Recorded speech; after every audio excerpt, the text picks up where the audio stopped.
우리 대한민국의 두 번째 한강의 기적이 시작되었습니다. 정말 아무리 축하하고 기뻐해도 지나침이 없을 것 같은 우리 민족과 국가, 그리고 무엇보다 우리 문화와 한글의 대경사이자 잔칫날인 한강 작가님의 노벨 문학상 수상을 진심으로 축하드리며 영상을 시작합니다. 원래 이 상이란 게 누군가는 그걸 타서 너무도 기쁘고 행복한 만큼 대신 다른 누군가는 그걸 타지 못해 슬프고 우울합니다. 그런데 지금 일본은 단지 실망하고 우울한 것을 넘어 거의 쇼크와 절망 상태에 빠져 자기 방에 들어가 문 잠그고 화장실도 나오지 않으며 식음을 전폐한 채로 며칠째 울고 있는 상황입니다. 왜 그런지 한번 살펴보겠습니다. 일단 이 노벨상이라는 것, 이 지구에서 가장 권위 있다고 알려진 모든 트로피의 아버지와도 같은 가장 영예로운 상인데, 이 상은 원래 알프레드 노벨이라는 아저씨의 유언에 의해 처음 시작된 상입니다. 알프레드 아저씨는 그 유명한 다이너마이트 폭탄을 개발한 사람입니다. 그래서 그 덕분에 생전 어마어마한 부자가 되었는데, 어느 날 한 신문의 실수로 오보가 나가면서 자신이 죽은 것으로 뉴스가 나자 이거 사람들이 큰 인물이 떠났다고 슬퍼하고 애도할 줄 알았는데, 그와는 반대로 사람들도 또 언론들도 다이너마이트 때문에 전쟁에서 수많은 사람들이 죽게 된 것을 지적하며 그를 죽음의 상인이라고 비난했습니다. 이후 곧 사실이 정정되긴 했지만 이 사건으로 마음에 커다란 상처를 입은 알프레드 아저씨는 실제로 다이너마이트가 인류에게 가져온 그 어두운 면에 대해 무거운 책임감을 느끼고 그 업보를 갚을 방법이 없을까 방법을 고민하다 1895년 세상을 떠나며 자신의 전 재산과 함께 유언으로 남긴 것이 바로 이 노벨상입니다. 즉 세상의 평화와 발전에 선한 기여를 한 이들을 매년 찾아 그들에게 커다란 상금과 함께 상을 수여하는 것. 그때 당시 노벨이 남긴 재산은 3,100만 스웨덴 크로나로 현재 환율로 단순 계산하자면 약 40억 원 정도 됩니다. 그런데 그 돈으로 매년 5명의 수상자들에게 수여되는 상금은 그 아래 위로 조금씩 변동은 있지만 대략 10억 원 정도인데, 올해의 경우 그게 1,100만 크로나로 올라 우리 돈으로 약 14억 원 정도가 수여됩니다. 아무튼 그래서 매년 최소 약 50억 원 이상이 상금으로 나가 자칫 진작의 재정이 모두 고갈될 수도 있었는데, 노벨 재단의 골드만삭스 뺨치는 끝내주는 재테크 능력 덕분에 오직 그 초기 자금의 투자 이자만으로 지난 119년 동안 매년 그 모든 상금을 충당하고도 이익이 많이 남아 현재 재정이 거의 3억 달러, 즉 우리 돈 4천억 원에 달할 정도로 재정이 아주 튼튼합니다. 이렇게 돈 관리에도 뛰어난 노벨 재단이다 보니 원래 노벨상은 물리학, 화학, 생리의학, 문학, 그리고 평화 부문 이렇게 5개의 분야의 상만 있었는데 1968년부터 노벨 경제학상을 새로 추가해서 함께 수여하고 있습니다. 자, 이제부터 정말 중요한 이야기, 노벨 문학상 이야기입니다. 일단 이 노벨 문학상은 개인적으로 생각할 때 전체 6개의 노벨상 패밀리 중에서도 가장 가치가 높습니다. 그 가치의 경중을 제가 감히 논할 수는 없는 것이긴 하지만 물리학, 화학, 생리의학, 그리고 경제의 경우 그게 인류 발전에 크게 이바지하는 것은 맞지만 아직은 기술의 영역에 있는 것이고, 노벨 평화상의 경우 그게 정치적으로 큰 영향을 받다 보니 종종 사람들의 공감을 사지 못하는 경우가 꽤 있는 반면, 이 노벨 문학상의 경우 이건 기술이 아닌 가장 높은 수준의 문화에 대한 인정이자 경외의 증명입니다. 상 제목이 문학이긴 하지만 일전에 프랑스 사르트르 아저씨와 또 까미가 수상자로 선정된 것처럼 여기에는 철학까지 넓게 포함이 됩니다. 제가 지금도 정말 좋아하는 영화 죽은 시인의 사회에서 또 제가 정말 좋아하는 배우 로빈 윌리엄스, 극중에서는 키팅 선생님께서 그들이 만든 문학 동아리 죽은 시인의 사회 첫 수업 때 학생들에게 하신 말씀 중에 보면 의학, 법률, 금융 이런 것들은 모두 삶을 유지하는 데 필요한 기술들이지만 시와 낭만 그리고 사랑과 아름다움이야말로 바로 우리 인간 삶의 목적이라고 설명하던 장면이 기억납니다. 그리고 문학이란 그 문화의 꽃이자 절정이기에, 그래서 노벨 문학상의 경우 모든 노벨상 가운데서도 가장 대중적이며 나머지 상들보다 그 수상 국가들 국민들에게 커다란 자부심이 되곤 합니다. 왜냐하면 그건 그 나라가 단지 화학 기술이 좋다거나 또는 돈 버는 기술을 잘 알고 있다는 뜻이 아닌 문화적으로 가장 뛰어나다는 방증이기도 하기 때문에 국민들 개개인이 마치 자신의 일처럼 기뻐하고 즐거워할 수 있는 행복한 상입니다.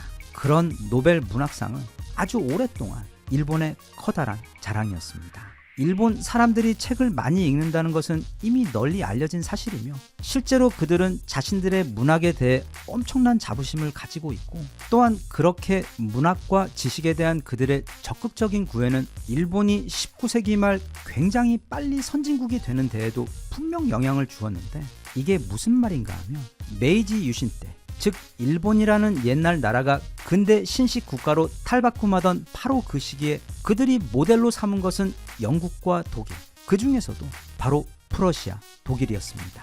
그래서 일본은 재빨리 프러시아의 공교육 시스템을 일반 국민들에게 도입해 빠른 시간 내 공장에서 일할 노동자들과 군인들을 양성해냈고 동시에 사회 엘리트들을 위해서는 국가가 주도한 해외 인문학서 번역 기관을 만들어 당시까지 유럽에 존재하던 철학, 문학, 과학 외 모든 인문서들을 엄청난 퀄리티로 일본어로 번역해 일본 국내에서 책으로 출간하여 학생들과 국민들이 세계 최고의 철학과 문학을 자국어로 쉽게 접근할 수 있도록 만들었습니다.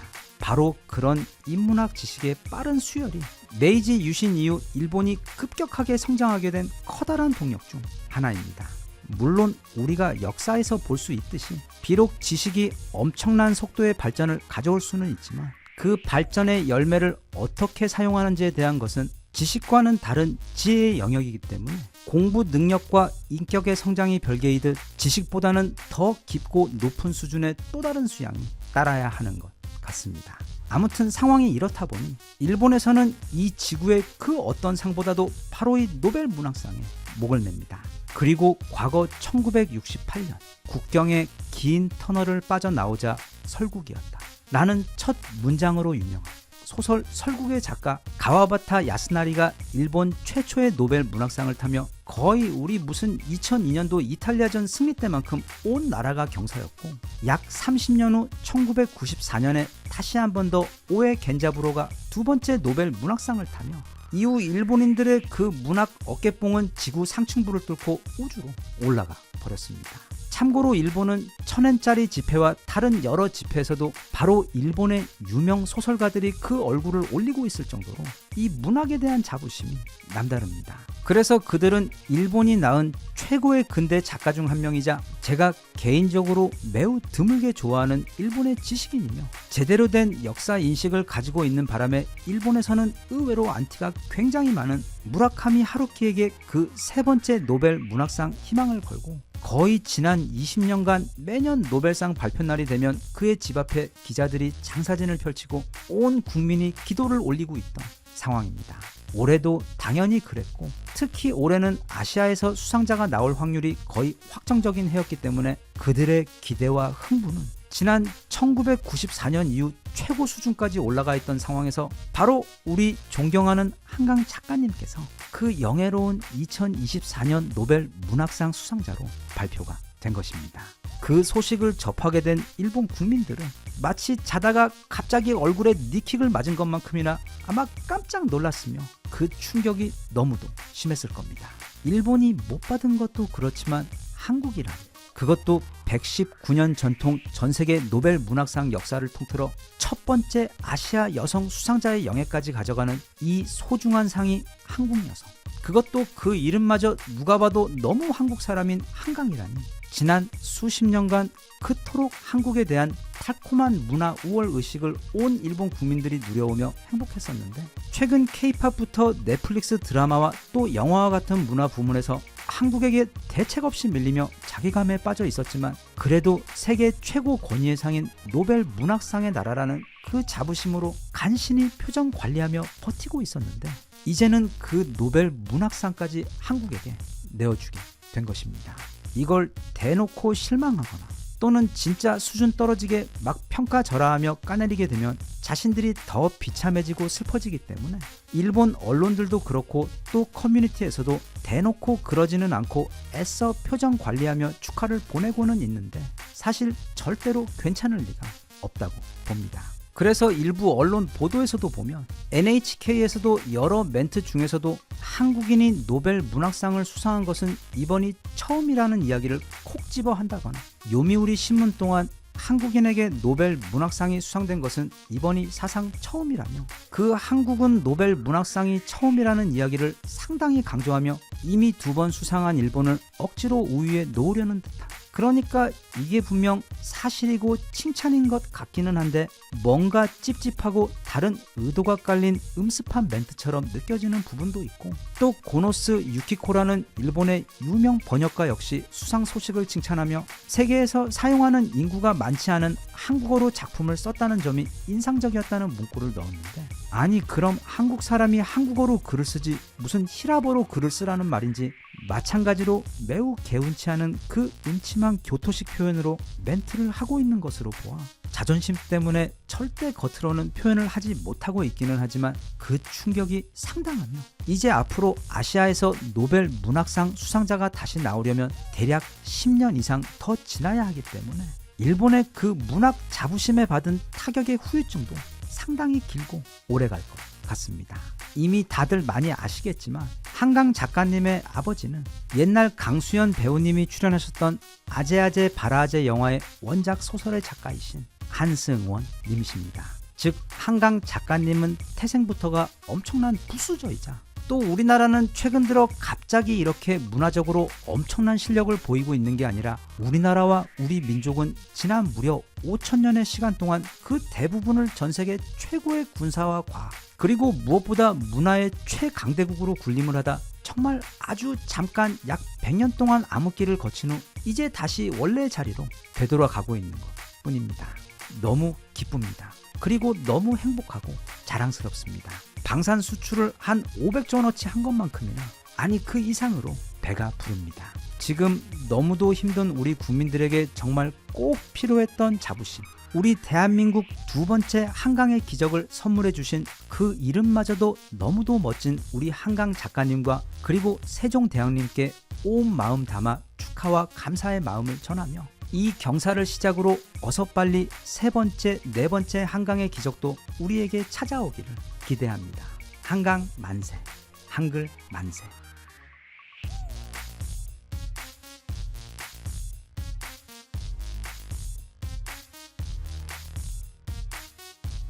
Even if you tried, you wouldn't understand it. Maybe something's missing inside of you. Just a bit of sugar to that horrid bitter.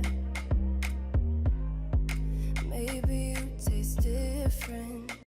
우리에게 있어 형제의 나라로 알려진 터키, 또한 엄청나게 맛있으면서도 저렴한 음식인 케밥의 나라인 터키는 지난 2002년 월드컵 3, 4위전 때 한국 사람들이 상대국임에도 터키 국기를 함께 흔들어주며 응원하던 모습을 보고 너무 감명받아 그때 이후 한동안 터키에서는 한국인들에게는 숙박비나 음식값을 받지 않는 모습을 보였을 정도였고, 또 한국으로부터 수입량이 월드컵 직후 약 70% 가까이 폭증했을 정도로 관계가 매우 좋았던 국가입니다. 물론 지금도 아주 좋습니다만, 한편 그렇게 좋았던 관계 때문에 최근 새롭게 대두되어 버린 문제도 있습니다. 바로 무기 산업 때문입니다. 참고로 요즘 보면 언젠가부터 갑자기 터키를 부를 때 튀르키예라고 부르고 있는데, 그건 지난 2022년 터키 정부에서 꽤 뜬금없이 자국의 영어 명칭인 터키가 칠면조라는 뜻이기도 하고, 또 그 의미나 어감도 그리 좋지 않다고 판단되어 터키의 국명을 공식적으로 튀르키예로 바꾸어 버리며 일종의 국가명 리브랜딩 같은 것을 하고 있기 때문인데, 하지만 이 영상에서는 저에게 친숙하고 전혀 그 어감도 나쁘지 않은 터키로 칭하도록 하겠습니다. 터키 사람들은 타고난 장사꾼들로 머리가 무척 좋습니다. 그래서 똑똑한 그들은 아시아와 유럽 사이에 위치한 자신들에게 있어 국가에 필요한 모든 군사 무기들을 비싸고 갑질하는 유럽에게서 구입해오는 대신 장비의 성능도 엄청 뛰어난 데다 그 기술력도 최고이며 심지어 넘사벽의 사후 서비스 퀄리티에다 가격까지 저렴한 바로 형제국가 한국의 장점을 진작부터 알아보고 무기를 한국으로부터 수입하기 시작한 전 세계에서도 최초 국가 중 한 곳이 바로 터키입니다. 참고로 우리의 자랑이자 지금 전 세계 자주포 수출 시장의 70% 가까이를 완전히 독점하고 있는 지구 자주포계의 코카콜라인 우리 K9이 2001년 사상 처음으로 해외로 수출한 것도 바로 터키였고, 그 K9을 전 세계 누구보다 먼저 써보고 그 성능이 너무 좋아 깜짝 놀란 당시 터키 정부는 뭐 다른 것도 없냐고 문의하던 차, 우리의 또 다른 자랑이자 요즘 정말 물 오른 전 세계 최강 전차 K2 흑표 역시 불과 4년 후인 2005년도에 수입합니다. 여기에는 한 가지 커다란 함정이 있었습니다. 우리가 터키에게 판매한 K9 자주포나 K2 흑표의 경우 그냥 무기만 판 것이 아닌 그 무기를 생산하는 기술력과 라이센스까지 함께 판매한 것이어서, 그건 이후 터키가 우리나라에게 있어 글로벌 방산 시장에서의 경쟁자로 부상할 수 있는 리스크도 당시 함께 수출한 것이었기 때문입니다. 하지만 지금 돌아봐도 그 결정은 전혀 나쁜 결정이 아니었고, 그 이전까지는 우리 무기를 어느 나라에게 수출한다는 건 생각도 못했던 시절, 마치 지금 대한민국 최고의 배우인 송강호 아저씨의 과거 단역 배우 또는 하찮은 조연 시절을 비교하는 것처럼, 물론 송강호 아저씨가 연기한 그 넘버3 건달력은 정말 보석 같은 장면이었긴 하지만, 그때 우리나라에겐 해외로 우리 무기를 수출할 수 있다는 사실과 처음으로 그 물꼬를 튼다는 사실이 너무도 중요했고, 또 K9과 K2 수출로 당시로서는 천문학적인 규모였던 약 2조 원에 달하는 방산 수출을 이뤄냈기 때문에 그 거래는 양측 모두에게 있어 매우 성공적인 거래였습니다. 그리고 시간이 흘렀습니다. 절대 손해보지 않는 장사를 하는 터키 사람들답게 그들은 곧 자신들만의 K9 자주포를 만들었고, 또 메이드 인 터키 흑표도 만들었습니다. 이제부터는 동반자가 아닌 서로 한 채의 양보도 할 수 없는, 그리고 서로 같은 유전자를 나눈 세계 최강의 무기들을 앞세워 경쟁자의 입장에서 글로벌 시장에서 맞붙게 된 것인데, 그래서 우리도 또 터키도 그리고 전 세계의 군사 전문가들도 그 승부와 결과가 너무도 궁금할 수밖에 없었습니다. 일단 자주포입니다. 이름은 T155 프루투나라고 부릅니다. 이게 우리 K9 자주포를 그대로 갖다가 새로 만든 것이기 때문에 그 외형에서 보면 정말 매우 흡사합니다. 참고로 프루투나는 터키어로 폭풍이라는 뜻으로 그 이름도 천둥인 우리 K9을 흉내 또는 참고하여 만든 것으로 보입니다. 그 외 이 프루투나의 거의 모든 내부 장비와 기술들이 모두 당시 삼성 테크윈 시절 K9 자주포의 것이 녹아들어 있기 때문에 둘이 마치 쌍둥이처럼 비슷한 건 어쩔 수가 없습니다. 그런데 이 프루투나가 완성이 되자 바로 이 다음에 살펴볼 터키 버전의 K2 흑표 전차인 알타이를 갖고도 뜬금없이 그렇게 하며 논란이 된 것처럼, 갑자기 터키 정부가 이 자주포는 한국의 도움 없이 터키가 순수 자국의 기술력으로 만들었다고 선전하기 시작한 것입니다. 정말 황당하고 또 절대 아무도 믿을 사람도 없을 애처로운 억지 주장인데, 어째서 터키는 이런 궁색하고 성공하지도 못할 빈약한 거짓 선전 또는 뜬금없는 허세를 부리는 바람에 그 좋았던 관계에 살짝 오점을 남기는지는 잘 모르겠지만, 아마도 이제 터키도 세계 무기 시장에 제대로 진출하면서 좀 있어 보이고 싶기도 하고, 또 무엇보다 터키 자국 국민들에게 멋있게 보이고 싶은 계산 때문에 그렇게 한 것 같은데, 이건 화가 나기보다는 조금 이상하고 안쓰러운 부분이었습니다. 아무튼 그래서 한국에서 받은 장비, 부품 그리고 모든 기술로 순수 터키에서 만든 T155는 드디어 세계 시장에서 우리 자주포와 정면 승부를 하게 됩니다. 그게 비교적 최근의 일인데 바로 루마니아의 자주포 도입건입니다. 그건 루마니아 입장에서 지난 약 10년간 가장 커다란 방산 지출을 하는 경우여서 그 규모도 약 10억 달러에 달해 전 세계 모든 방산 수출국들이 노리던 사업권이라 한국과 독일은 물론이고 여기에 영국과 터키까지 모두 달라붙어 치열하게 경쟁을 했습니다. 그런데 그 결과 영국과 함께 터키의 T155는 아예 진작부터 탈락을 해버렸고, 남은 한국과 독일이 끝까지 양보 없는 경쟁을 한 끝에 최종적으로 우리 K9이 그 수출권을 따오게 되었습니다. 터키 입장에서는 이런 결과가 좀 충격적이었을 겁니다. 물론 터키에서 순수 자국 기술로 자체 생산하기는 했지만 생긴 것도 비슷하고 또 안에 들어가는 부품이나 장비도 거의 대부분 동일하게 구성하고 있는데다 가격까지 더 저렴하게 입찰을 했는데도 어째서 터키의 T155 자주포는 예선 탈락을 해버리고 쌍둥이나 마찬가지인 한국의 K9은 무려 세계 최강 독일의 자주포까지 눌러버리고 이번에도 최종 선택을 받게 되었는지 때까지 그들은 의아하면서도 상당한 충격을 받았을 수 있습니다. 그런데 같은 문제가 터키판 K2 전차인 알타이에서도 발생합니다. 최근 사우디가 새롭게 전차를 도입하려고 하자 같은 중동에 있어 강력한 지리적 이점을 가진 터키는 이걸 절호의 기회라고 여겨 정말 공격적으로 사우디 수출을 시도했는데 하필 요 바로 전 한국이 폴란드에 어마어마한 수의 흑표를 수출한 것, 그리고 그 첫 배송분을 가지고 유럽 연합 훈련에 참여한 폴란드군 외 유럽 국가들의 쏟아지는 극찬 때문에 이미 흑표는 말하자면 루이비통이나 에르메스 같은 최고의 명품 전차가 되어있던 상황에서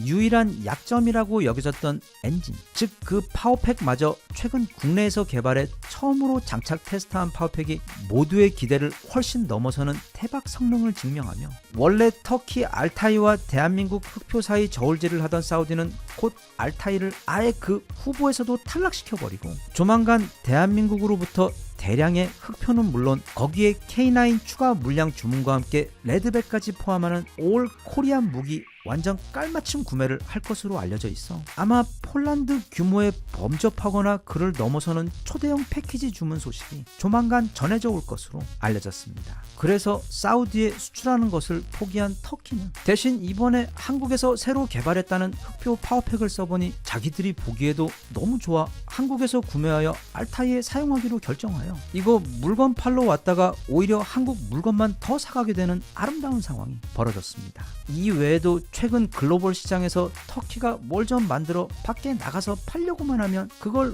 모두 다 한국에게 밀려 고배를 마시는 경우가 엄청이 아니라 그냥 전 분야에서 벌어지고 있는데 앞서 본 자주포와 전차의 경우에 터키의 신형 장갑차인 툴파도 레드백 때문에 갑자기 찬밥이 되어버렸고 터키 경 전투기 휴르제 또한 한국의 베스트셀러 FA50 때문에 판매를 전혀 못하고 있는 상황이다. 그 외 우리 잠수함과 천군과 같은 미사일들 또한 터키 무기들과 직접적으로 경쟁 분야에 있으며 또 거의 승률 100%로 모두 다 한국이 이겨버리고 있는 상황이라 이래저래 터키는 한국에게 기술을 배워갔기에 물론 고마운 부분도 있지만 동시에 자신들과 거의 모든 무기 경쟁 부분이 겹치는 한국 때문에 지금 마음고생이 굉장히 심한 상황이며 이런 우울한 날은 현재 대한민국의 방산 기술력이 한창 물이 올라있고 또 수출도 이제 막 엄청나게 가속도를 받고 있는 상황이기 때문에 아마 터키에겐 앞으로도 꽤 오랜 기간 동안 이런 힘든 날들이 이어질 것 같습니다. 또 그렇기 때문에 요즘 해외 온라인에서 보면 터키의 밀떡들이 우리 한국 무기 이야기만 나오면 갑자기 급발진하며 싸우려고 하는 등 굉장히 민감하게 반응하기도 하는데 그만큼 터키도 이제 자국 무기에 큰 관심과 자부심을 가지고 있다는 뜻 같아 보기 좋고 귀엽습니다. 다만 대신 터키는 아직 우리나라가 크게 두각을 내지 못하고 있는 소형 드론 영역에 있어 굉장히 대단한 성과를 내고 있는 중이고 또 최근에는 터키가 국가의 사활을 걸고 개발한 미래 전투기이자 우리 KF-21을 무척 닮았지만 덩치가 훨씬 더 큰 이 칸 역시 무사히 첫 비행에 성공했기 때문에 너무 우울해하지 말고 앞으로도 칸의 남은 개발 과정도 성공적으로 잘 치러내서 몇 년 뒤 글로벌 전투기 시장에서 우리 KF-21과 실력 대 실력으로 정정당당하고 멋진 승부를 벌였으면 좋겠습니다. 물론 이렇게 편안하고 여유롭게 말할 수 있는 이유는 우리 KF-21과 칸 사이 벌어질 그 승부의 결과를 이미 매우 쉽게 예측할 수 있기 때문이기도 하지만 또한 그래도 우리와 형제 국가로 불리는 곳이자 전 세계에서 처음으로 우리 무기의 가치를 알아보고 수입을 해준 고마운 국가이기 때문에 이젠 비록 서로 경쟁자이긴 하지만 행운을 빌어봅니다.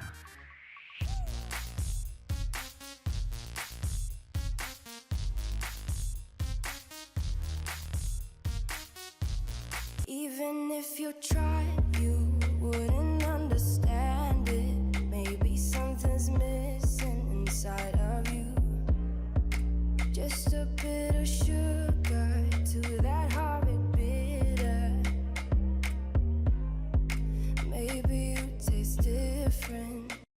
정말 살다 이런 날이 오게 될 줄은 꿈에도 몰랐습니다. 아마 조만간 미국에 우리 K9 자주포가 수출되어 무려 미 육군의 주력 자주포로 운용될 것으로 보입니다. 사실 지난번 폴란드 수출 때에도 많이 놀랐고, 또 강고등어 노르웨이에서도 우리 K2 흑표와 독일 레오파드가 붙었을 때 물론 굉장히 석연찮은 이유 때문에 결국 노르웨이가 천연가스 고객님인 독일의 레오파드를 구매하기는 했지만, 모든 평점에서 우리 흑표가 레오파드를 이기며 와, 우리가 독일보다 더 좋은 전차를 만드는 날이 실제로 도래한 것을 실감하며 기뻐하려는 찰나, 또 캥거루 호주에서도 우리 미끈하게 잘생긴 레드백 장갑차도 독일의 자랑이자 전세계 최고의 장갑차라고 불리던 그 링스를 제치고 수출 물량을 따냈을 때 진짜로 지금 우리가 대한민국 방산 황금기에 살고 있구나 하는 실감을 했었는데, 그래서 그것보다 더 큰 기쁨의 충격은 없을 것 같았는데, 미국이라니, 무려 세계 최강 육군인 미군이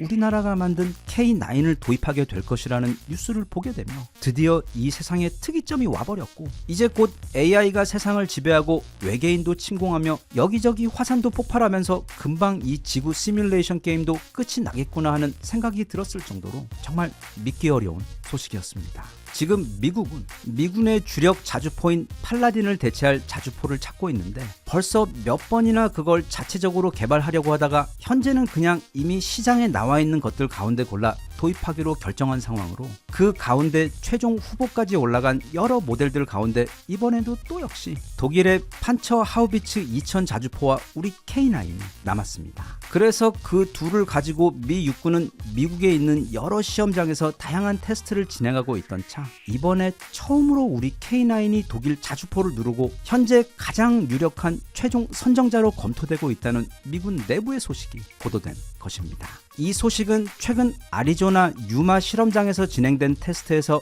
K9이 보여준 엄청난 성능 때문이 큽니다. 미군은 최근 엑스칼리버라고 불리는 차세대 스마트 폭탄을 개발하여 그걸 운용할 방법을 찾고 있었습니다. 이게 굉장히 똑똑한 폭탄인 것이, 생긴 것이나 크기는 일반적인 155mm 자주포와 똑같아서 이론적으로는 우리 K9 자주포 같은 장비에서 발사할 수가 있습니다. 하지만 이 엑스칼리버의 진가는 발사한 뒤 하늘로 날아간 이후 발휘됩니다. 여기 보이는 것처럼 숨어있던 날개들이 쫙 펼쳐지고, 또 그 날개들이 요리조리 움직이면서 목표물을 찾아 말하자면 비행을 할 수 있는 것인데, 거기에 더해 이 포탄 안에는 GPS 장치가 내장되어 있어 마치 내 아이폰 찾기처럼 적의 GPS 좌표만 찍어주면 혼자 알아서 그 적이 있는 곳으로 날아가 폭발합니다. 엑스칼리버는 이 날개 덕분에 기존 자주포 포탄들보다 훨씬 더 먼 거리까지 사거리를 늘려주고, 게다가 거의 현무급 정확도까지 얻을 수 있어. 즉 이건 어떻게 보면 자주포에서 발사하는 드론이랑도 비슷한데, 미군이 미래 지상전에서 크게 활약을 기대하고 있는 스마트 무기입니다. 그런데 이 놀라운 포탄인 엑스칼리버의 탄생에는 매우 슬픈 이야기가 있습니다. 원래는 이 포탄은 이걸 사용할 자주포가 따로 있었습니다. 즉 엄마가 따로 있었던 것입니다. 그 엄마 자주포의 이름은 아들인 엑스칼리버만큼이나 멋진 이름을 가진 바로 XM2001 크루세이더 자주포였습니다. 전 세계 최강 미 육군이 현행 팔라딘의 뒤를 이어 앞으로 미 육군의 척추가 되어주길 기대하며 개발하던 미 육군 차세대 자주포였는데, 엑스칼리버는 바로 이 크루세이더에서 사용할 목적으로 개발된 차세대 포탄이었던 것입니다. 그런데 어느 날 갑자기 미군은 이 자주포 개발에 돈이 예상보다 너무 많이 들어가고, 또 개발이 어렵다는 이유로 전격 개발 취소를 해버립니다. 왜냐하면 미군이 원했던 것은 거의 불가능에 가까운 최상의 성능들, 예를 들면 엔진은 최대 출력이 1500마력이나 되어야 하고, 지상에서는 시속 65km 이상 달릴 수 있으며, 또 야지에서도 48km 이상 달릴 수 있어야 하고, 그리고 주유소에서 한번 주유하면 400km 이상 쉬지 않고 달리며, 무엇보다 분당 최대 12발 이상 발사가 가능한 데다 차체 포탑을 전 자동화시켜서 기존 5명 운영했던 것을 무려 3명으로 대폭 줄여버리고, 그 자리에다 더 많은 포탄과 전자장비를 넣으려고 했던 것입니다. 그렇습니다. 미군은 욕심이 너무 많았습니다. 이 세상에 이런 스펙을 가지고 있는 자주포는 존재할 수 없다고 생각했지만, 그런데 이 스펙들은 이상하게 전부 어디선가 이미 다 들어본 것들입니다. 네, 바로 우리 K9A2의 스펙이 딱 이렇습니다. 즉 우리 K9은 미군이 그토록 원하던 그 모든 스펙을 다 가지고 있으면서도 미래가 아닌 현재에 존재하고 있는 무기였습니다. 그래서 매우 합리적인 미국은 그럴 바에는 그 비싼 돈을 들여 새로 크루세이더를 개발하기보다는 이미 그 스펙이 똑같은 한국의 K9A2를 그냥 구입하는 게 더 현명하다는 매우 당연한 결론에 도달한 것입니다. 그래서 갑자기 크루세이더의 개발 계획이 취소되며 고화가 될 뻔했던 나르는 자주포탄 엑스칼리버 역시 한국에서 온 엄마이자 세계 자주포 무대에서 이미 슈퍼스타인 우리 K9의 품으로 입양되며 이제 행복하게 살 수 있게 된 것입니다. 지난 8월 아리조나 유마에서의 테스트는 크게 한국의 K9과 엑스칼리버 포탄이 얼마나 서로 잘 맞나 그 궁합을 실험해보는 자리였습니다. 그리고 그 실험 결과는 놀라웠습니다. 유전자 테스트 결과 99.99%의 일치율로 확인된 친자만큼이나 엑스칼리버는 우리 K9과 정말 이상할 정도로 완벽하게 잘 맞았습니다. 이번 테스트에서는 50km 밖에 있는 목표물을 향해 발사하는 것이었는데 K9은 엑스칼리버를 발사하여 무려 오차범위 1m 내에서 목표물을 완벽하게 적중한 것입니다. 진짜 엄친아도 이런 엄친아가 없습니다. 그게 사막이든 강고등어 북유럽 눈밭이든 잘 달리고 또 잘 쏘고 당초에 고장도 나지 않는 데다 가격도 저렴한 데다 아니 이렇게 무려 미래의 자주포를 위해 개발된 신형 포탄까지도 완벽하게 소화를 해낼 정도이기 때문에 이번 아리조나 테스트 결과를 보고 감격한 미 육군은 지금 우리 K9으로 미군의 차세대 자주포 군단을 구성하기로 마음을 굳힌 것으로 알려져 있어. 어쩌면 이제 천조국 미국도 조만간 요즘 전 세계적으로 크게 유행이라는 한국 무기 깔맞춤을 시작하여 자주포도 우리 K9 또 M1 에이브람스 전차 후속 모델도 우리 K2 흑표로 그리고 이제 슬슬 퇴역이 가까워지고 있는 브래들리도 우리 레드백으로 다 바뀌는 날이 오지 않을까 또 혼자 신나서 상상을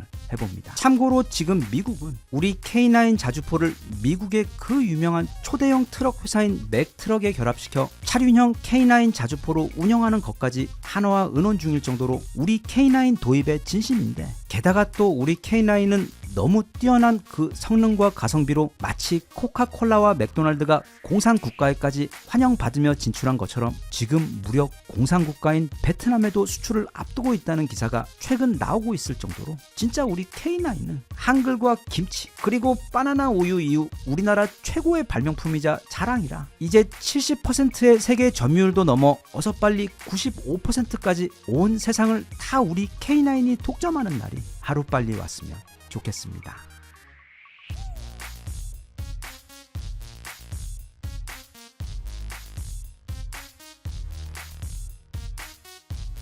Even if you tried, you wouldn't understand it. Maybe something's missing inside of you.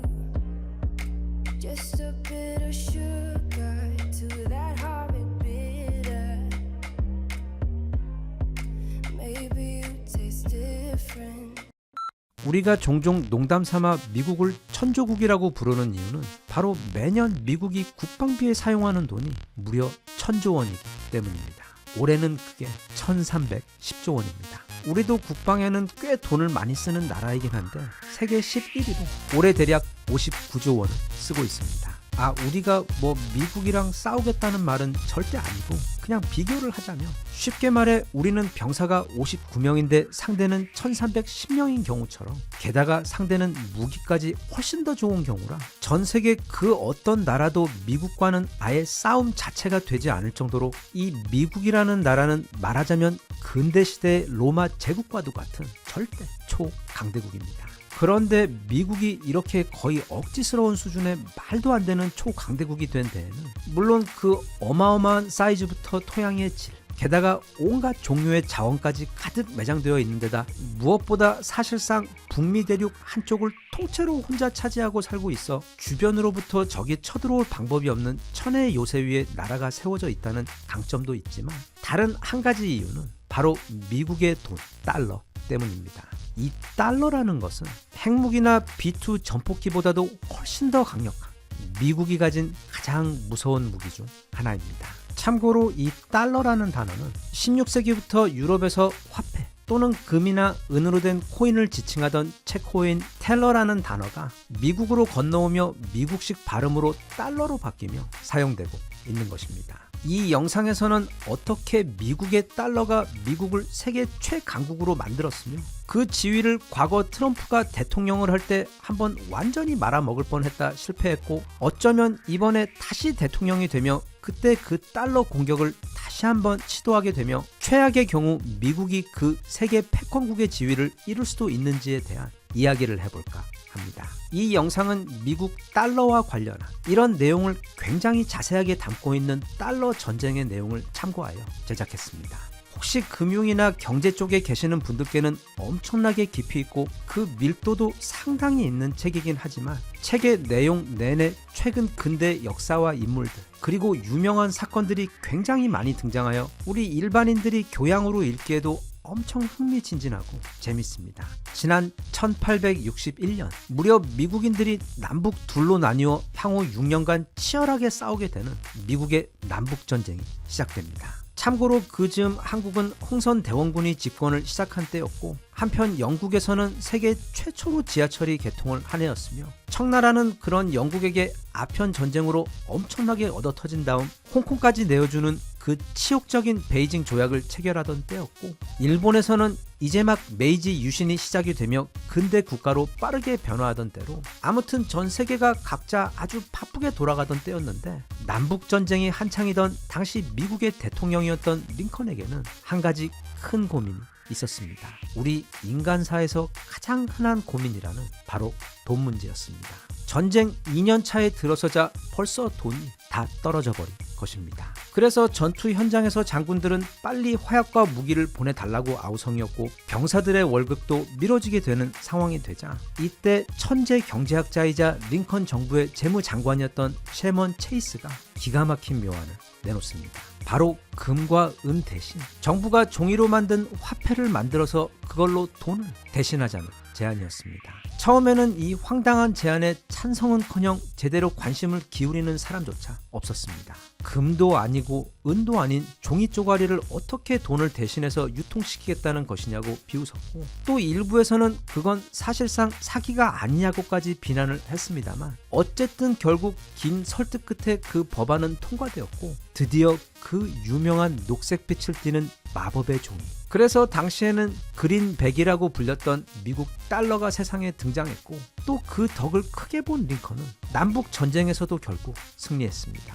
게다가 이 남북 전쟁에서 링컨과 체이스의 북부가 승리를 하자 이 그린백 달러는 이제는 미국 전체에서 통용되는 매우 안정적인 화폐로 자리를 잡게 된 것은 물론이고, 이때부터 통일된 미국 또한 엄청난 속도로 전 세계 최강대국으로 올라서자 이제는 유럽에서조차 미국 정부가 보증하는 이 그린백이 가장 중요한 거래 수단으로 활용되기 시작했습니다. 참고로 이 그린백을 고안해낸 그 셰먼 체이스가 바로 오늘날 체이스뱅크의 그 체이스입니다. 대신 본인이 그 은행을 만든 건 아니고 그의 친구가 은행을 만들며 체이스의 이름을 빌려 사용한 것입니다. 이후 약 160여 년을 거치면서 이 미국의 돈 달러는 이 지구 행성을 대표하는 화폐, 즉 기축통화로 자리매김하며 그 과정에서 미국을 세계 은행이자 최강대국으로 만들어 주었습니다. 참고로 미국의 달러가 세계 모든 경제의 기준이 되는 화폐, 즉 기축통화가 된 결정적인 계기는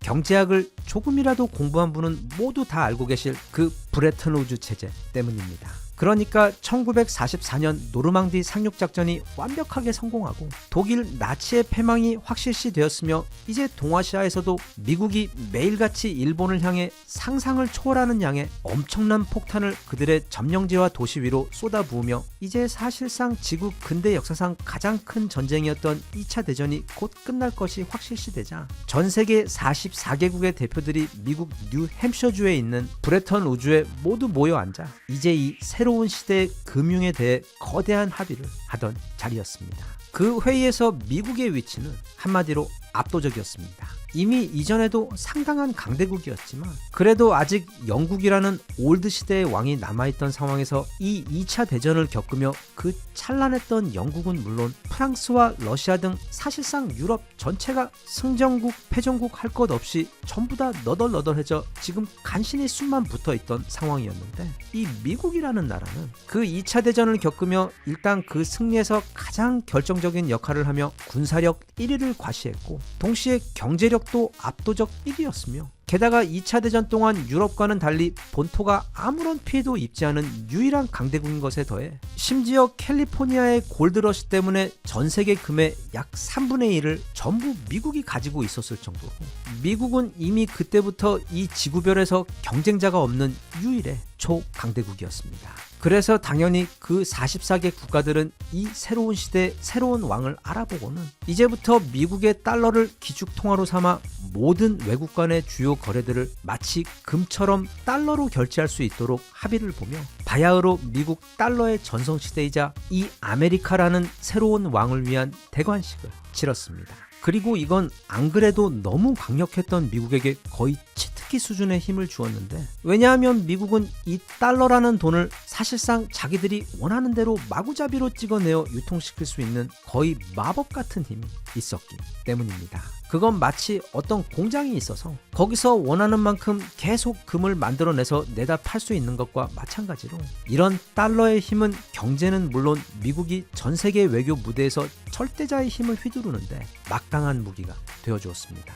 그런데 그런 미국에게 문제가 닥쳤습니다. 처음에는 일본이었고 이후에는 중국, 그리고 가장 최근에는 바로 트럼프의 등장이 그것이었습니다. 우선 일본은 원래는 미국에게 패망한 직후 거의 회생이 불가능하던 상황으로 지금의 캄보디아보다도 훨씬 못한 그런 상황에 빠져 있었는데, 갑자기 한국에서 전쟁이 터지면서 어마어마한 특수를 누리며 단번에 일어나게 됩니다. 그리고 당시 매우 높았던 달러에 비해 엄청나게 쌌던 엔화의 힘을 뒤에 업고 소니의 워크맨 같은 소형 전자제품들, 커다랗고 기름 많이 먹는 미국 차들에 비해 아주 작고 경제적이었던 소형 차들을 무기로 미국 수출에 총력을 기울였고, 그렇게 한 20년을 한 결과 일본은 그렇게 번 돈으로 이제는 반도체 산업까지 시작하며 세계 1위 미국의 지위까지 넘보는 위치까지 올라서게 됩니다.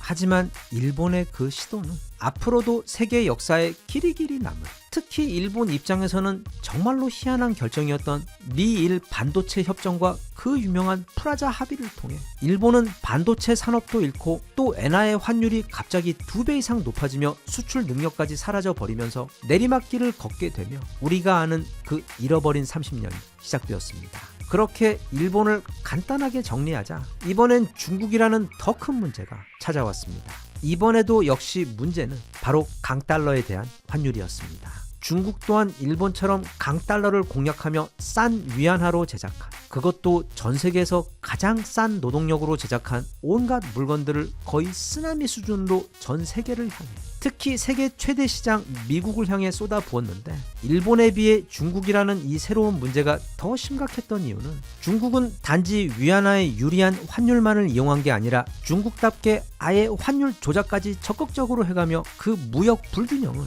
극대화시켜버렸던 것입니다. 그래서 실제로 중국의 경제는 과거 일본이 그랬던 것처럼 급속도로 성장하며 미국의 턱 밑까지 따라왔고 곧 추월할 기세였으며, 아예 위안화를 또 다른 세계 기축통화로 만들려는 야무진 야심까지 보이고 있어 당시 미국을 몹시 불안하게 만들었습니다.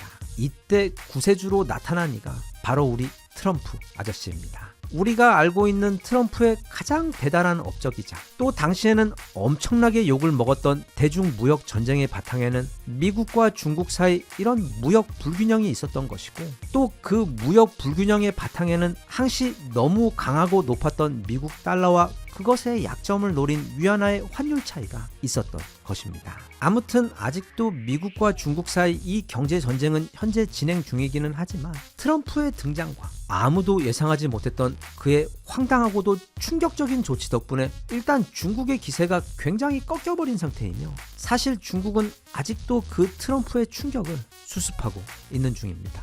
그럼 당연히 트럼프는 미국의 영웅이어야 하는데 이게 꼭 그렇지만은 않습니다. 다들 알다시피 트럼프는 엄청나게 합리적인 사람, 마치 얼음처럼 차가운 실리주의자입니다. 즉 미국이 세계 민주주의 수호에 앞장서고 그 패권을 유지하며 세계 평화에 기여하는 것, 또는 민주주의와 공산주의와 같은 그런 추상적이고 형이상학적인 이념에는 전혀 관심이 없습니다. 그에게는 오직 이게 미국 경제에 도움이 되는가? 얼마나 돈이 되는가? 또는 그 지출은 얼마인가와 같은 계산에만 의존하여 정책을 세우고 진행합니다. 그런데 그가 계산기를 두드려 보니까 미국의 이 패권이라는 게 그 강력한 달러의 힘에 원천을 두고 있는 건 맞지만 반대로 그건 미국의 제조업을 죽이고 수출 능력을 크게 떨어뜨려 결국 강달러를 유지하는 것이 미국에게 있어 손해보는 장사라는 결론에 도달하게 됩니다. 그래서 트럼프는 지난번 대통령이 되자마자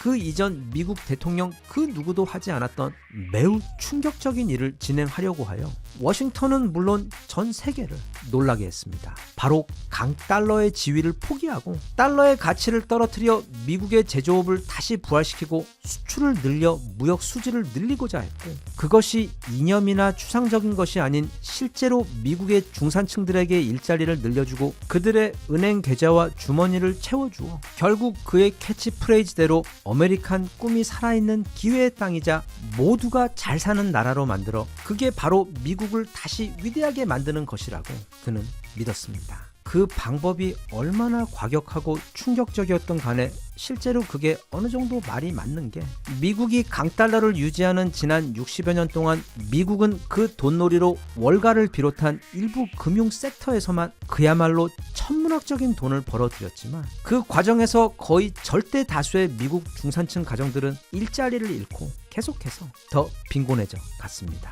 그래서 꼭 트럼프의 신념이나 방법이 옳다는 게 아니라 그는 달러의 패권을 포기하는 대신 미국의 실질적인 경제 이익을 챙기기 위해 심지어 미국 재무부는 물론이고 연방준비위원회, 즉 신의 대리인이라는 그 페드 의장과도 싸우면서까지 지난 약 60년 넘게 이어져 오던 그 달러 패권을 무너뜨리려고 미국의 정치계를 비롯한 사실상 미국 체제 전체와 전쟁을 벌였습니다. 하지만 그는 그 전쟁에서 패했고, 그리고 그건 그가 재선에 실패했던 결정적인 원인이 되었습니다. 제가 생각하기엔 이제 거의 일주일 앞으로 다가온 미국 대선에서 아마도 거의 확실하게 우리 트럼프 아저씨가 다시 당선될 확률이 지금 너무도 높아 보이는데, 이미 전에 한번 아주 독한 경험을 한 적이 있어 더욱 강력해진 그가 다시 백악관으로 돌아오게 되면 이제 그 미국의 달러의 운명은 과연 어떻게 될 것이며, 또 만약 이번에는 트럼프가 미국 달러 전쟁에서 승리하게 되면 과연 또 미국은 어떻게 될 것이고,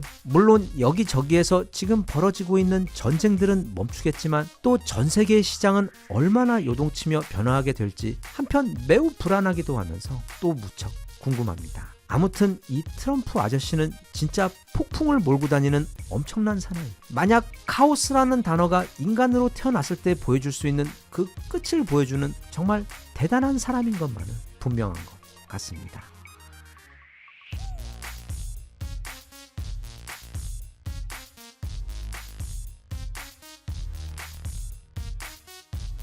Even if you tried, you wouldn't understand it. Maybe something's missing inside of you. Just a bit of sugar to that horrid bitter. Maybe you taste different. 아테네에서 가장 못생겼던 남자. 코는 넓은 자갈돌처럼 넓적했으며 입술은 지나치게 두꺼웠고 마치 개처럼 양쪽으로 쭉 찢어진 눈에 심지어 거의 대머리였던 소크라테스는 목욕도 잘 하지 않았는데다 항상 맨발에 늘 초췌한 옷만 걸치고 다녔기 때문에 솔직히 말하면 그리 매력적인 남자는 아니었습니다. 이번 영상에서는 니체나 쇼펜하우어 또는 공자와는 다르게 그 이름이 아주 유명하기는 하지만 좀처럼 책이나 매체에서 잘 다루어지지 않아 너 자신을 알라와 같은 몇 마디 외에는 그에 대해 알려진 것도 거의 없고 배울 것도 많지 않은, 그러나 잘 믿겨지지 않겠지만 사실 그는 알고 보면 완전 끝내주는 상남자 중에서도 진짜 최고의 알파 메일이었던 것에 더해 또 그가 전하려 했던 철학 역시 너무 어렵거나 아니면 소수의 사람들만 이해할 수 있는 난해한 것이 아닌 우리의 인생에 있어 엄청나게 현실적으로 도움이 되는 귀한 지혜들이었다는 사실을 잘 알 기회가 없는데, 그래서 오늘은 이 철학자들의 철학자인 소크라테스에 대해 함께 알아볼까 합니다. 먼저 여기 잠깐 퀴즈를 내겠습니다. 당시 아테네 사람들이 불렀던 소크라테스의 별명은 무엇이었을까요? 1번 대머리, 2번 그리스 최고의 철학자, 3번 아테네 오징어. 다 틀렸습니다. 정답은 4번 전기가오리입니다. 네, 그의 별명은 무려 전기가오리였습니다. 그는 누구든 일단 자신과 대화를 시작하면 사람들로 하여금 스스로 자신이 얼마나 멍청한지를 깨닫게 만들어 매번 충격을 주었기 때문에 붙은 별명이었는데, 여기서 한 가지 오해하면 안 되는 것이, 그는 어떤 이들처럼 남들에게 막 아는 척 있는 척 하면서 그들로 하여금 내가 무식하다고 느끼게 하여 열등감을 준 게 아니라 매우 예의 바르고 친절한 말투로, 그리고 항상 조심스럽게 그 사람 스스로 자신의 논리의 허점을 깨닫도록 도와주어 그런 아프지만 소중한 깨달음을 얻도록 해주었던 것입니다. 우리가 이 소크라테스에 대해 가지고 있는 또 한 가지의 선입견은, 그가 땅딸보의 대머리 그리고 배가 많이 나온 뚱뚱보였기 때문에 항상 책상 앞에 앉아 책을 읽거나 글을 쓰고 있었을 그런 학자 타입의 사람이었을 것이라는 오해입니다. 그 정반대입니다. 그는 당시 아테네 최고의 전사이자 전쟁 영웅 중 한 명으로, 요즘으로 말하자면 특수부대에 해당하는 아테네 최정예 중보병 전사로서 수많은 전투에 참전하여 싸우며 그의 활약상은 아테네에서도 아주 유명했을 정도로 그는 싸움 좀 하던 아주 센 상남자였습니다. 그런데 40 전까지는 그래도 조용했던 그의 삶이 40을 전후해서 완전히 바뀌어버립니다. 왜냐하면 37살 때 참전해서 40살까지 싸웠던 포타다이아 전쟁에서 물론 그의 활약상은 대단하긴 했지만, 그가 직접 목격하게 된 전쟁의 참혹함과 무엇보다 강자였던 아테네가 약소국을 힘으로 부당하게 제압하는 모습을 보게 된 소크라테스는 세상에 대한 심각한 실망과 회의에 빠지게 됩니다. 그래서 그때부터 과거 공자가 그랬듯이 매일같이 아테네 여기저기를 돌아다니며 사람들과 대화하며 과연 무엇이 선이고 우리 인간은 어떻게 살아야 하며 나아가 이 세상에서 모두가 평화롭고 행복하게 함께 어울려 잘 살려면 어떻게 해야 하는지를 만나는 사람마다 그 전기가오리 충격을 주고받으며 찾고자 했던 것입니다.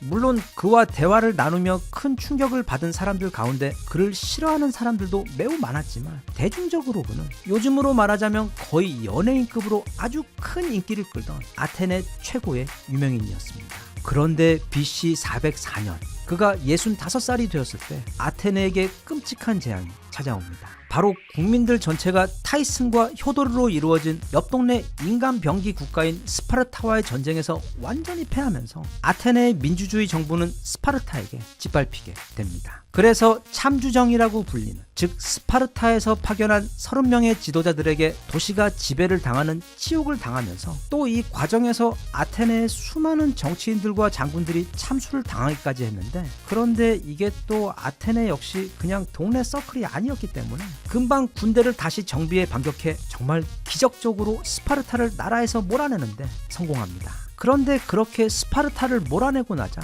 이제 아테네에 남아있던, 그러니까 스파르타에게 알아서 복종하며 참주정 정부를 지지했던 정치인들과 어렵게 다시 민주정을 회복시켜낸 오리지널 아테네 정치인들 사이 엄청난 싸움이 벌어지고, 또 시민들은 그들 모두를 크게 비난하며 아테네는 커다란 혼란 속으로 빠져버립니다. 그러자 이 영악한 정치인들은 누군가 한 명을 희생자를 삼아 이 모든 이슈를 덮고 자신들을 향하던 그 비난을 돌리려고 꾀를 냈는데, 그들이 찾아낸 그 불쌍한 희생양이 바로 소크라테스였던 것입니다. 그래서 굉장히 뜬금없이 갑자기 누군가에 의해 그가 아테네 도시를 돌아다니며 젊은이들과 대화를 나누면서 그들의 정신을 타락시키고 또 신을 모독했다는 참 뭐 같은 어설픈 이유로 그를 고발하여 법정에 세우게 되는데, 어찌되었던 그렇게 시작된 희대의 소크라테스 법정 싸움은 당시 아테네와 그 주변국들의 가장 뜨거운 이슈가 되어 모든 다른 정치적 이슈를 삼켜버렸을 정도로 대단한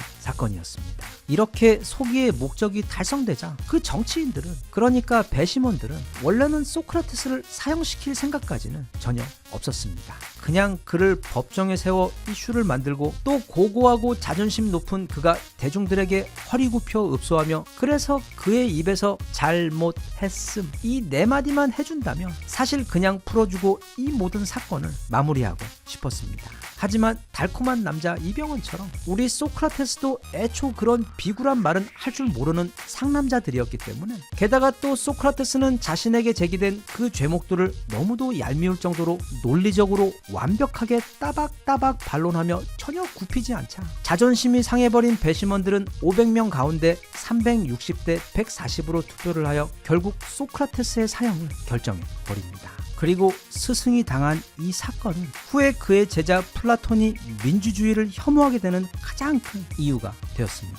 한편 소크라테스가 감옥에서 사형을 기다리고 있던 중 친구 크리톤이 간수에게 뇌물을 주고 도망갈 기회까지 만들어 그에게 지금 빨리 도망가자고 설득하자 이때 그가 남긴 왜 자신은 도망갈 수 없고 반드시 그 사약을 먹어야 하는지에 대해 남긴 그 유명한 대화가 바로 우리가 알고 있는 그 소크라테스의 변명이라는 유명한 책입니다. 사실 당시 정치인들도 아테네 최고의 인기 인플루언서이자 또 아테네의 가장 유명한 전쟁 영웅 중 한 명이었던 그를 죽이는 것은 너무 부담이 커 제발 그가 도망을 쳤으면 하는 바람에 모른 척하며 빠져나갈 길을 다 만들어 주기까지 했는데 아무튼 이 고집쟁이 소크라테스는 그 도망갈 기회를 단박에 거절하고 아주 강한 독이 있어 절대 인간이 먹어서는 안 된다고 알려졌으나 우리 한국인들은 그걸 쪄서 나물로 무쳐 먹고 비빔밥에도 꼭 들어가야 하는 무시무시한 독초 미나리로 만든 사약을 원샷으로 드링킹 해버린 후 그는 전설이 되었습니다. 이게 대략적인 소크라테스의 삶과 죽음에 대한 소개인데 그럼 그가 우리에게 남긴 실용적인 조언들에 대해서도 같이 한번 알아보겠습니다. 참고로 이 영상은 국내 철학 입문서 중에서도 매우 드물게 소크라테스라는 주제를 다룬 그리고 그 내용을 사실 꽤 놀라울 정도로 충실하게 꾹꾹 눌러 담아 펴낸 책 40에 읽는 소크라테스의 내용을 소개하는 영상입니다. 저는 이미 이 40 철학 시리즈 중에서 니체부터 쇼펜하우어까지 거의 대부분의 철학자들을 다 다루었는데 이번 소크라테스 편은 그 중에서도 어쩌면 가장 내용이 훌륭하고 또 읽으면서도 크게 도움이 되었던 매우 좋은 책이었습니다. 그래서 올겨울 밖에 눈이 소복소복 내리는 저녁 집에 앉아 찬찬히 읽어볼 좋은 철학 입문서를 찾던 분들께는 아마도 매우 좋은 선택이 될 것으로 보이기 때문에 관심이 있으신 분들은 이 책 꼭 한번 알아보시길 바랍니다. 자, 이제부터는 소크라테스가 우리에게 남긴 정말 피와 같은 인생 조언들 이야기입니다. 우선 제일 먼저 그의 가장 유명한 말인 너 자신을 알라부터 시작하겠습니다. 이건 사실 그가 남긴 말이 아니라 당시 아테네에 존재하던 신에게 제사를 올리는 가장 성스러운 곳인 델포이 신전의 입구에 적혀있던 말입니다. 하지만 소크라테스는 본인 스스로도 내가 알고 있는 유일한 것은 나는 아는 게 아무것도 없다는 사실뿐이다 라고 노래처럼 이야기해왔고 또 사람들과 이야기를 나누면서도 그렇게 항상 다 아는 척을 하는 이들의 논리를 처참하게 무너뜨리며 실상은 그들이 아는 것이 아무것도 없다는 사실을 깨닫게 해주어 어찌하다 보니 이게 이제는 소크라테스를 대표하는 슬로건 비슷한 것이 되어버렸습니다. 그 말의 속뜻은 이렇습니다. 지피지기면 백전불태라는 말처럼 내가 나를 모르는데 어떻게 이 어려운 세상을 제대로 살아갈 수 있느냐는 뜻으로 그는 우리가 마치 말장수처럼 되어야 한다고 했는데 즉 이 말이 다리가 튼튼한지 고집이 센지 겁이 많은지 쉽게 흥분하는지 등 말장수는 자신이 파는 그 말에 대해 세세하게 잘 알고 있는데 반해 우리는 남들에게는 관심이 많은 반면 정작 자신에 대해서는 제대로 알려고 노력을 하지 않아 스스로에 대해서는 너무 모르고 살고 있는 경우가 많다고 지적한 것입니다. 그럼 우리는 자신에 대해 그리고 세상에 대해서도 열심히 배워야 하는데 이게 어떻게 된 건지 그가 만난 모든 사람들은 남녀노소 지위가 높고 낮음에 상관없이 다들 잘못된 지식을 가지고 있음에도 이게 모르는 게 없는 척척 박사들이었다는 점입니다. 즉 자신이 잘못 알고 있다는 것 또는 모른다는 것을 인정하는 것이야말로 즉 그런 겸손한 태도야말로 모든 배움과 성장의 출발점인데도 이미 꽉 차버려 더 이상 아무것도 들어갈 수 없는 그릇처럼 우리 대부분 사람들은 아무것도 제대로 알지 못함에도 다들 자신은 모든 걸 잘 알고 있다고 착각하며 사는 것을 경고한 것입니다. 소크라테스가 전하는 행복하고 성공적인 인생을 위한 또 다른 조언은 어쩌면 이건 굉장히 의외라고 생각될 수도 있는데 바로 건강입니다. 그것도 그냥 시간 맞춰 비타민이랑 홍삼 챙겨 먹는 그런 건강이 아니라 강력한 몸을 만들라는 조언입니다. 왜냐하면 인생을 제대로 잘 살아내려면 강력하고 건강한 정신이 꼭 필요한데 그런 정신이 기거하는 집이 바로 우리 몸이기 때문에 건강한 정신은 건강한 몸에서 비롯된다라는 당시 올림픽의 도시 아테네의 아주 유명한 표어처럼 그건 옵션이 아니라 필수라고 아테네 최고의 중보병 전사이자 70살이 되어서까지 한겨울에 맨발로 거리를 걸어 다닐 정도로 강건했던 소크라테스는 강조했습니다.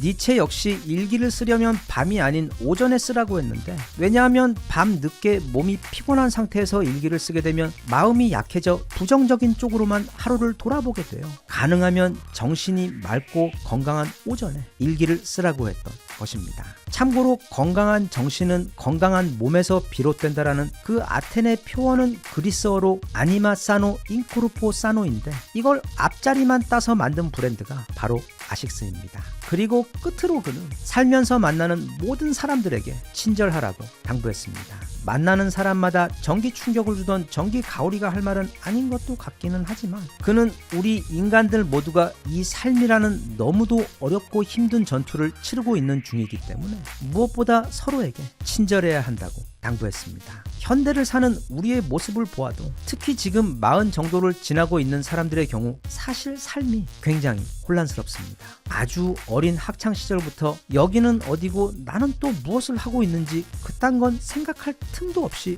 미친 듯이 공부하며 간신히 학교를 마치고 나니, 또 남자들의 경우 그 녹색 지옥 군대까지 다녀오고 나니 벌써 나이는 20 중반이 되었고, 그때부터 다시 또 정신없이 일하며 가정까지 꾸리며 달려오며, 그래서 이제 40쯤 되면 이제는 모든 게 다 잘 자리를 잡고 정리가 되어 마음도 몸도 편하게 인생을 좀 즐길 수 있을 줄 알았는데, 아니 좀 최소한 평화로울 줄 알았는데, 이건 어찌 보면 어릴 적보다 훨씬 더 힘들고 고민이 많아져 너무도 힘이 들고 혼란스러운 경우가 아주 많습니다. 회사도 세상도 그리고 가족들도 다 나만 바라보고 있고, 내가 매번 뭔가를 해내길 기대하고 요구하고 있기 때문이며, 그러면서도 혹시 내가 괜찮은지 묻는 사람은 아무도 없어. 40을 사는 우리들은 사회적으로 가장 바쁘고 일이 많으면서도 동시에 그 어깨 위 십자가가 가장 무거운 인생의 시기입니다. 그건 지금도 그렇지만 1000년 전에도, 그리고 소크라테스가 살던 2500년 전에도 마찬가지였을 겁니다. 보통 이 철학이라는 것이 유익한 이유는, 아무리 세월이 흐르고 흙길을 달리던 마차가 이제는 전기차로 바뀌고 하늘 위로 비행기가 날아다니며 세상의 그 겉모습이 바뀐다 하더라도 우리 인간사의 고민과 핵심은 절대 바뀌지 않고 늘 같기 때문입니다. 그래서 소크라테스도 우리가 길에서 만나는 모든 이들에게 반드시 친절해야 한다고. 왜냐하면 그들 대부분은 다 다른 사람들은 절대 알 수 없는 아주 힘든 싸움을 지금 혼자 치르고 있는 사람들이기 때문에 부디 그들에게, 그리고 자신에게도 역시 친절하라고 당부했던 것입니다. 남의 노력으로 나에게 유익한 배움을 얻을 수 있다면 세상에 그것만큼 고마운 것도 또 없습니다. 그래서 책이 고마운 것이고, 또 소크라테스나 아니면 쇼펜하우어나 니체와 같은 과거의 철학자들이 소중한 것입니다. 우리 모두 소크라테스 할아버지의 조언을 잘 새겨들어 내가 아는 것에 너무 자만하지 말고 겸손하게 자신을 돌아보는 반성의 기회를 갖고, 또 비록 걷기라도 해서 틈틈이 운동하여 건강한 몸을 가꾸어 그 안에 건강하고 강한 정신이 깃들어 이 험한 세상을 우리가 기대어 헤쳐나갈 수 있도록 노력하며, 무엇보다 우리가 삶에서 만나게 되는 타인들에게 동변상련의 마음을 가지고 항상 그들에게 따뜻하고 친절한 사람이 되어줄 수 있었으면 좋겠습니다.